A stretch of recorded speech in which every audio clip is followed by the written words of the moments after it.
A graça e a paz, amados, estamos aqui para trazer a lição de número 3 de adulto. Hoje nós vamos estudar as abominações do templo. E com certeza essa lição desse trimestre nos dá um despertamento para aquilo que pode tomar o lugar de Deus na nossa vida, É muito importante essas lições. E aproveito também, antes de entrar no assunto, de pedir a você, se caso você não se inscreveu ainda no meu canal, se é a primeira vez que você está aí, que você me dê a honra aí de se inscrever no meu canal, deixar o seu like, E compartilhar aí com seus amigos e grupo, tocando no sininho aí para receber novos vídeos. Nós temos aí quase 500 vídeos, Você pode tocar aí na foto, no nome do canal. Vai abrir lá, entra em vídeo, pronto, você vê todos os vídeos que você desejar do nosso canal, E também, eu aproveito para apresentar aqui os dois últimos livros que eu lancei, os dois últimos lançamentos. Esse aqui é o Jejum que Funciona, Tem sido uma bênção para a vida de muitas pessoas. E o Batismo Pentecostal, o batismo com o Espírito Santo, com evidência de falar em língua.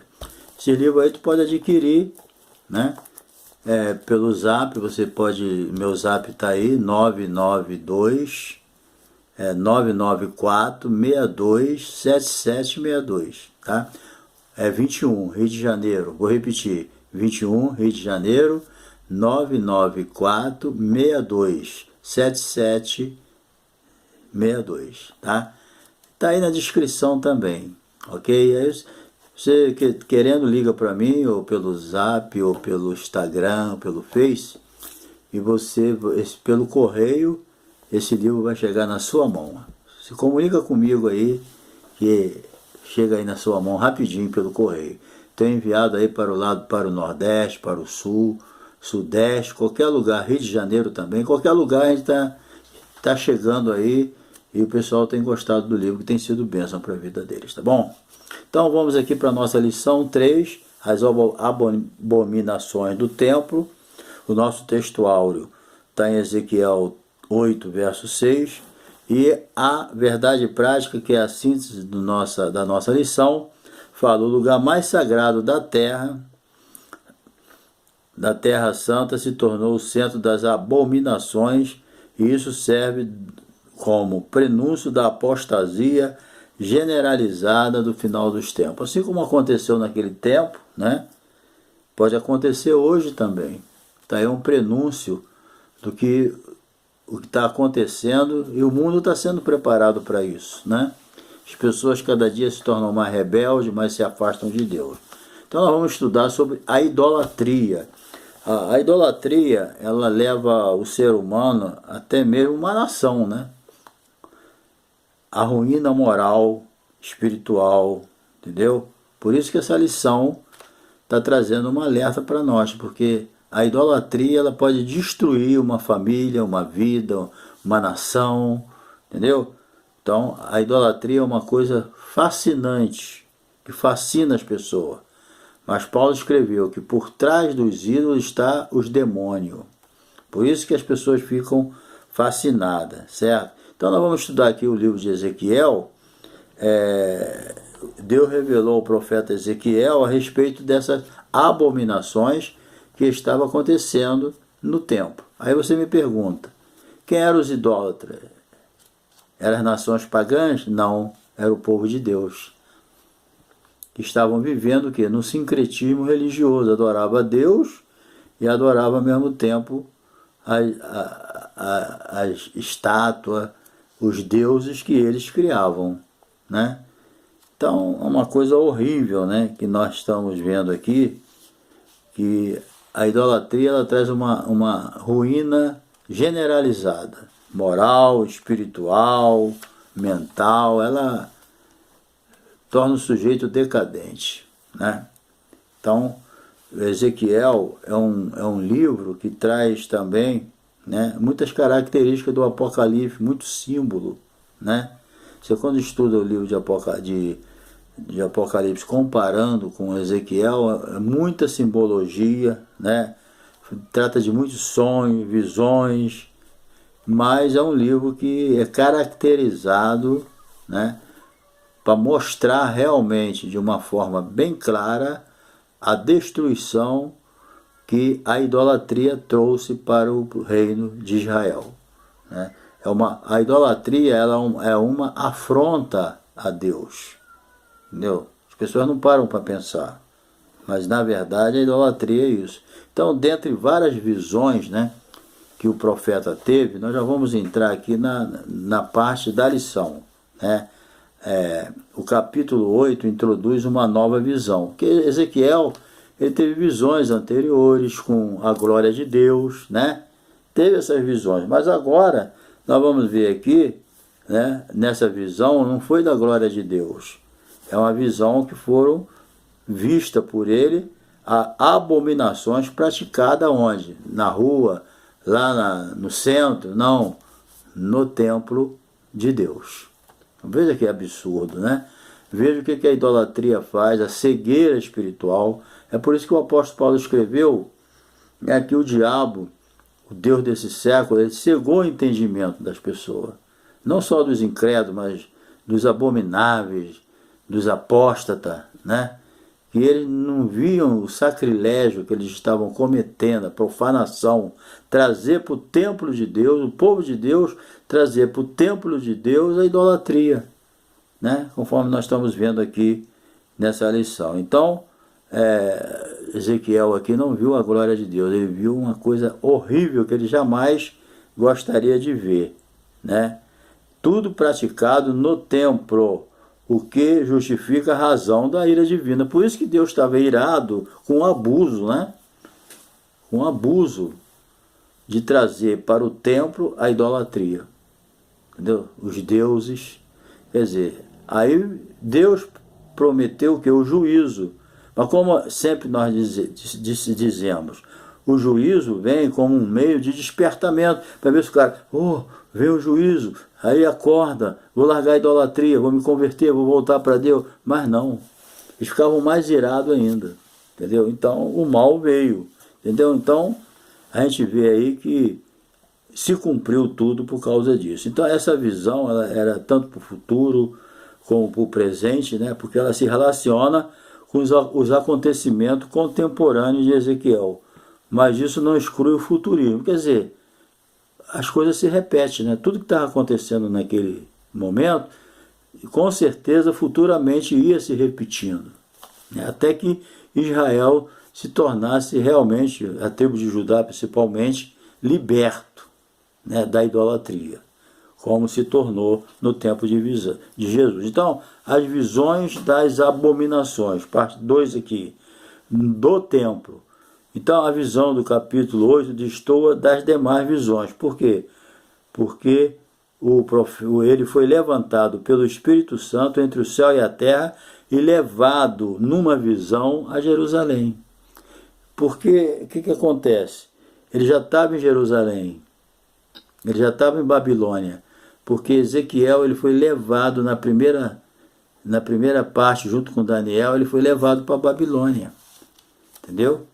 E lá na Babilônia, junto com os que foram, né, na primeira leva, ele pregava para lá, falava, entregava a mensagem de Deus, mas o povo também não estava acreditando nele. E Deus falou, você vai para lá, mas eles não vão acreditar em você. Então, Deus traz Ezequiel numa visão até o templo em Jerusalém, que até aquele momento, lógico, não tinha sido destruído ainda. Mas depois Nabucodonosor veio e destruiu tudo, né? Depois foi obrigado, né, Esdras vir e reconstruir o templo. E depois Neemias veio reconstruir o muro, né? Mas as visões de Deus mostram que esses fatos que estão acontecendo no ato da revelação ainda vão acontecer a curto, médio e longo prazo. Quer dizer, todos esses casos que acontecia no tempo de Ezequiel se repete hoje, entendeu? Então isso aí não tem como. Daniel mesmo, quantas visões Daniel teve do futuro, né? Então muitas coisas que era relacionado ao presente, mas simbolizava o futuro, né? Quantas profecias que a gente pensa que era para o momento do Velho Testamento e é repetida no Novo Testamento como coisa do futuro na época, entendeu? Bem, como entender as visões de Deus? Ezequiel ele foi transportado em espírito para a Babilônia, para o Templo de Jerusalém, né? Com certeza, aqui não tem como fisicamente, foi em espírito mesmo. Alguns até alegam que foi fisicamente, mas não foi mesmo, entendeu? Foi uma visão espiritual que ele foi levado em espírito. Ele mesmo fala, né? Então, Deus introduz o profeta no interior do templo. Deus coloca na visão, Deus coloca Ezequiel lá dentro do templo dele, né? De Deus. E introduz o profeta no interior do templo, lhe mostra 4 dos oficiais da casa de Deus, algumas mulheres praticando o mais baixo grau de idolatria, razão pela qual a sua destruição é inevitável. Então, Deus mostra, olha só como é que está a situação, entendeu? Para alguns eles poderiam parecer até fiel a Deus, mas Deus mostrou lá, olha o que essas mulheres estão fazendo, olha o que esses homens estão fazendo, entendeu? Então quem eram eles?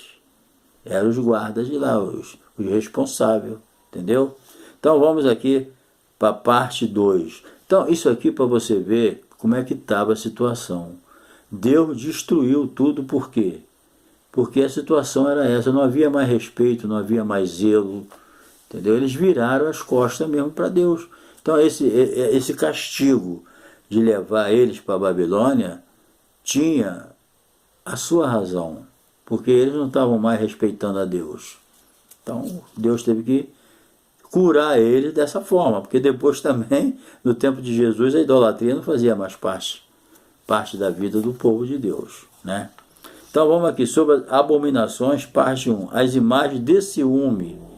Esse é o termo lá no versículo 5 que nós estamos estudando. Então o termo ciúme significa zelo, ardente, ira. Então essa imagem é semel, em hebraico, imagem, ídolo, que muitos expositores do Antigo Testamento identificam como Azerá, né? Tem Baal e Azerá. Alguns falam Azera, mas é Azerá, entendeu? Deusa também conhecida como bosque, posto ídolo, certo? O Elias, lá no Monte Carmelo, ele matou 450 de Baal e 400 de Azerá, entendeu? Ele fez uma geral lá. O rei Manassés também, né? Ele pôs no templo de Jerusalém a imagem de madeira de Azerá. Manassés foi um homem até que se deu bem, porque depois, quando Deus permitiu o sofrimento dele, porque foi um dos piores reis que derramou muito sangue em Jerusalém, Manassés. Mas depois ele se converteu, né? E Deus teve misericórdia dele e perdoou. Mas as consequências veio pesada, né? Você vê como é que Deus perdoa, né? Quando a pessoa se arrepende. Perdoar uma pessoa igual Manassés, pelo sangue que ele derramou lá na cidade, não foi brincadeira não. Só Deus mesmo para perdoar ele, né? Então Manassés, ele foi isso. Mas tudo indica que essa imagem foi destruída pelo rei Josias, porque o rei Josias, ele fez uma limpeza geral ali em Jerusalém. Então sempre existia isso. Quando era um rei idólatra, eles inseriam no templo de Deus um abuso muito grande, os ídolos. Quando vinha um rei do tipo rei Josias, né, ele fazia o contrário, ele limpava, né? Josafá eram reis obedientes a Deus, então eles implantavam ali o reino de Deus, bem diferente, né? Então você vê que o povo era meio Maria vai com as outras, eles dependiam do rei. Se fosse um bom rei, servindo a Deus, Jeová, eles serviam também. Se fosse um rei idólatra, eles também seguiam o caminho do rei. Então você vê como os líderes influenciavam o povo naquela época, né? Bem, então a expressão uso aqui, primeiro, muitos acreditam que nos dias de Ezequiel ela tenha sido colocada de volta no templo, a imagem de Azerá, né? Então é assim, qualquer oportunidade que eles tinham para voltar para a idolatria, eles voltavam. Tem crente assim, qualquer oportunidade que ele tem de cair de novo no pecado, ele cai. Não tem uma firmeza espiritual. Judá não tinha uma firmeza espiritual. Qualquer coisa era motivo para eles voltar para a idolatria. Não tinha convicção, não tinha raiz. Crente sem raiz é assim. Ele fica firme uns tempos. Qualquer probleminha, eles voltam para a vida antiga. Volta para os deuses antigos. Infelizmente, existe isso hoje, né? Outra coisa também nojenta. O culto aos animais e aos répteis. Entendeu? Esse culto aqui, pagão, mostra o seu aspecto secreto e clandestino. Escondido no secreto, eles adoravam os animais, desenhavam os animais. Entendeu? Então, nessa visão, o profeta precisou cavar um buraco na parede para ver o que se passava, né? Câmaras no templo. Ezequiel viu pintado na parede no interior da casa de Deus toda sorte de animais abomináveis, répteis, além de 2 ídolos do povo. Está lá no versículo 10. Então Ezequiel presenciava isso tudo, entendeu? Agora, por que Deus permitia que eles profanasse o templo, o tabernáculo? Por quê? Porque Deus, ele dá a cada um segundo as suas obras. Deus não impede tudo. Há um limite, né? Mas Deus não impede tudo. Porque senão Deus não pode dar a cada um segundo as suas obras. E Deus dá tempo da pessoa se arrepender também.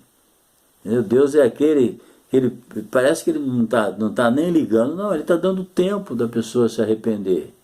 E também não quer se arrepender, ele sabe também que não vai se arrepender, ele deixa, mas no final ele vai dar a cada um segundo as suas obras. A maldade do homem ele deixa, mas depois ele vai prestar conta a Deus, entendeu? Vamos aqui, a zoolatria, que é a adoração a animais, né? Ela é típica dos egípcios. Os egípcios que gostavam de criar animais para adorar. Pintura, né? Eles pintavam os animais, adoravam. Os egípcios, o tempo que o povo de Israel passou aqueles 400 anos lá no Egito, eles aprenderam esse sincretismo religioso. Eles não perderam tudo do norte que aprenderam com os patriarcas, né? Abraão, Isaac e Jacó, passou para eles os ensinamentos que Deus tinha dado. Mas misturou, né, com o que eles aprenderam no Egito e se tornaram sincretistas. Você vê isso quando Deus tirou eles do Egito, que Moisés ficou um tempo lá no monte, eles criaram lá um Deus para eles. Qual? Um bezerro. Vê aqui, né? Estranho, né? Eles viram Deus abrir o Mar Vermelho, viram as pragas lá no Egito, viram tudo, mas depois fizeram um bezerro. Disseram, esse é o nosso Deus. Você vê a inclinação do ser humano para a idolatria, né? E eles viram as coisas, Deus, milagres de Deus. Eles viram fogo lá no monte, mas eles não tinham convicção. É o crente sem raiz, né? Bem, nós vamos ver aqui que os 70 anciãos, o ancião em hebraico aqui é Zagen, literalmente é idoso, né? Em grego é presbíteros, o mais velho. Ambos se refere tanto a pessoas velhas como também líderes comunitários. Quando se fala disso aqui, não está dizendo só os velhinhos, mas também tem líderes que são também, né, presbíteros. Pode ser velho e pode ser também um líder, ok? Então não dá para generalizar. O termo usado aqui ainda para príncipe e líderes das comunidades cristãs também é usado assim, né? Conforme eu disse, não é só para velho, é também para líderes, né?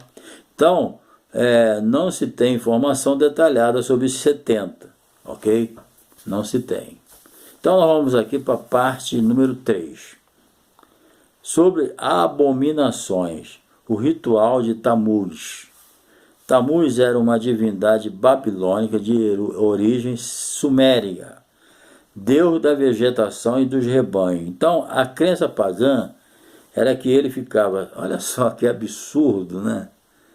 Mas o homem se sujeita a isso. O diabo, ele leva a pessoa a isso. Às vezes eu vejo pessoas que estão adorando imagem, vivendo na idolatria. Eles têm pessoas crentes na família, pessoas que eles viram ser transformadas, mudadas pelo poder de Deus, né? Eles veem os testemunhos, mas continua adorando imagem. Entendeu? Então a gente às vezes não entende, mas o ser humano é assim. Se ele não adorar a Deus, ele vai adorar qualquer coisa. Então no Egito adorava rã, adorava sapo, entendeu? Adorava escorpião. Isso aí entrou no povo de Israel também. Então lá no templo eles faziam os desenhos, adoravam esses bichinhos, né? Mas tu vê que absurdo, que cegueira espiritual. Se você vai na Índia, está acontecendo isso. Na Índia as pessoas estão adorando peixe, estão adorando os animais. Tem milhões de ídolos lá na Índia. Está entendendo como é que funciona a idolatria para destruir a vida das pessoas e a vida de uma nação? Essas nações carregadas de idolatria vivem numa miséria terrível, tanto espiritual como física, mental, entendeu? Então, a crença pagã desse Deus Tamuz, olha só, ele ficava 6 meses morto no submundo, no período da seca, e 6 meses vivo no período da chuva. Dá para entender? Então, mas o ser humano, ele desce esse nível.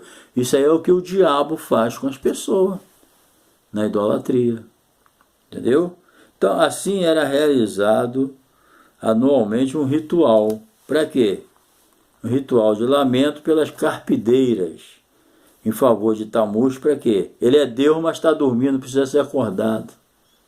No 2º dia, no 4º mês, para que ele ressuscitasse e fizesse chover. Então, no tempo da seca, ele estava dormindo. Aí tinha que fazer ali um velório para ele ressuscitar e fazer chover. Dá para entender como é que o diabo leva, ao nível que o diabo leva as pessoas? Então as pessoas têm que entender isso. Só a palavra de Deus é que desperta. Entendeu? Por isso que a Bíblia manda, fugir da idolatria, foge da idolatria. E hoje em dia a idolatria não é só de ídolo. Tem muitos ídolos aí. O dinheiro pode ser um ídolo, uma pessoa pode ser um ídolo, um jogador de futebol pode ser um ídolo, um cantor, um tocador, até um pastor, sei lá o que for, pode ser um ídolo numa pessoa, tomar o lugar de Deus na vida dele. O que o ídolo faz? Toma o lugar de Deus. O ídolo é isso. Qualquer ídolo, qualquer coisa pode se tornar um ídolo. Quando? Quando toma o lugar de Deus no coração da pessoa. Por isso que Jesus falou, né? Aquele que não deixar pai, mãe, mulher e por aí afora, não pode ser meu discípulo. Por quê? Porque essas pessoas que ele manda deixar significa não abandonar, mas é que está tomando o lugar de Jesus no coração dela. Entendeu? Ah, eu não vou ser crente porque minha mulher não quer ser crente. Eu não vou ser crente porque meu pai não quer ser. Eu não vou servir a Deus porque a minha família não quer. É nesse sentido é que Jesus manda deixar. Não é largar a esposa, é não seguir a religião dela. Você quer ser crente? Segue a Jesus. Ah, mas Jesus falou, aquele que quiser vir após mim, negue-se a si mesmo, toma a sua cruz e siga-me, paga o preço. Entendendo? Não vai seguir ninguém. O marido continua com a esposa com o marido, mas eu vou ser crente. Acabou. Não vou seguir a religião de fulano, beltrano e cicrano, né?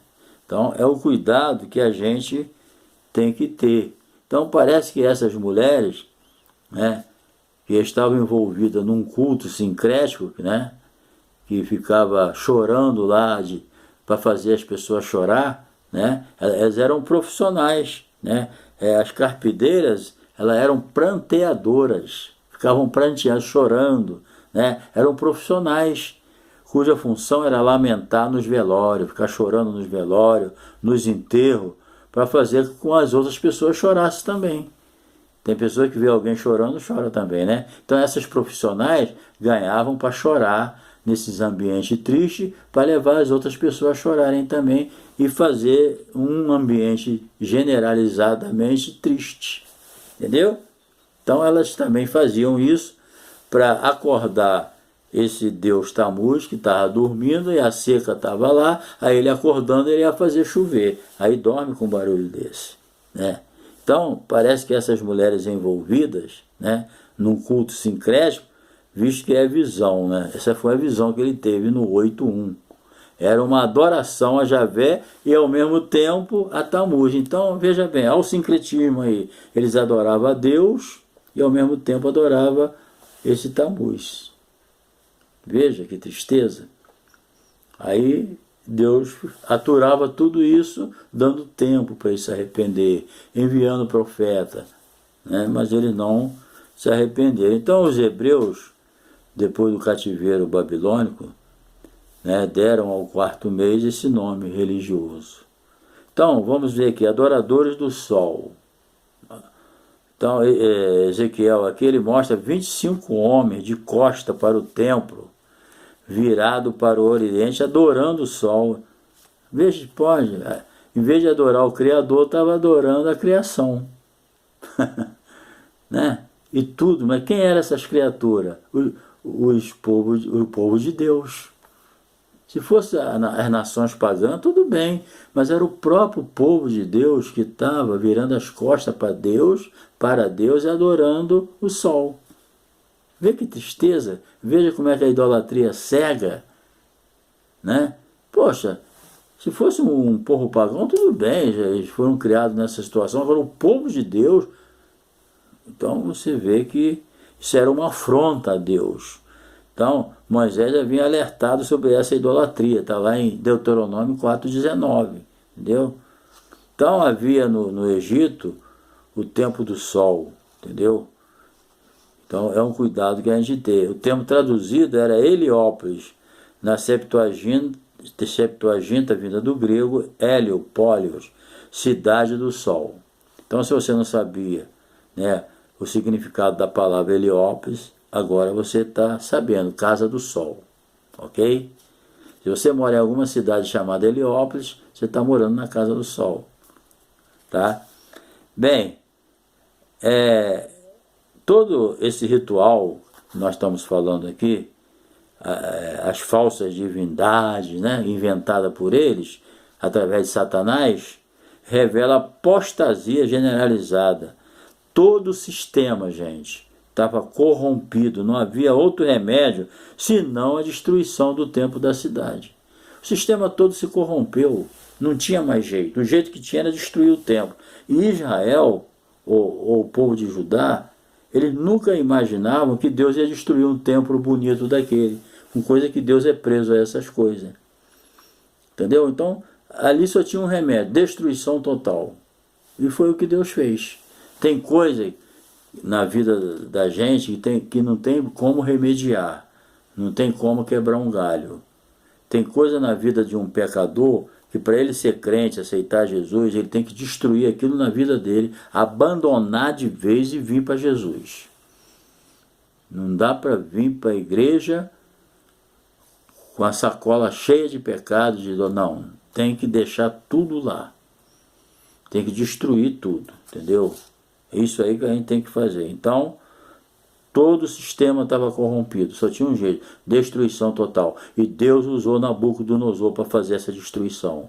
O rei era ruim, perverso, cruel, mas foi necessário para acabar com a idolatria e a afronta a Deus. Na verdade, eles estavam afrontando, era Deus. E Deus com toda a paciência. Vamos para o final agora. Os anciãos da casa do profeta. Então, retornando aqui à abertura da profecia, né, parece que esses anciãos aqui, esses 70, né, exerciam autoridade espiritual sobre os exilados, visto que não havia no momento uma liderança espiritual centralizada, né? O rei Joaquim, ele estava na Babilônia como prisioneiro, presidiário lá preso, né? Então, só após a morte de Nabucodonosor é que ele foi solto, né? O Joaquim que foi preso, o rei que estava ali em Jerusalém. Então, mais 20 anos depois, Evil-Merodach, certo?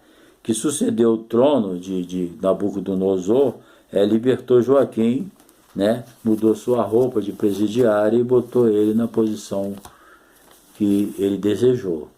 Então os anciões vinham em busca da palavra com certa frequência à casa de Ezequiel. Querendo ou não, né? Ezequiel também, sendo um homem de Deus, ele também orientava as pessoas também, não só profetizava. E essas pessoas vinham em busca, se entende, né, que eles vinham em busca de orientação.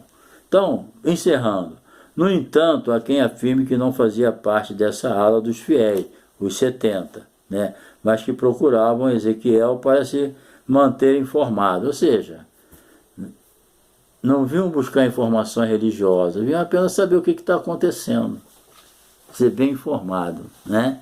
Isso parece pouco provável também. Então, existem essas hipóteses. Eles poderiam vir para receber informação ou poderiam vir também, né, para poder aprender alguma coisa da parte de Deus. Então, ninguém sabe, na verdade, o que acontecia, mas se imagina essas duas coisas. Ou informação ou receber orientação quanto às coisas divinas da parte de Deus. Ok? Então, que Deus abençoe. Né? Semana que vem nós estamos aí com a 4ª lição. Quando se vai a glória de Deus. Continua conosco aí, um abraço, se inscreva aí, nos ajuda a continuar divulgando a palavra, tá bom? Um abração, um beijo no coração.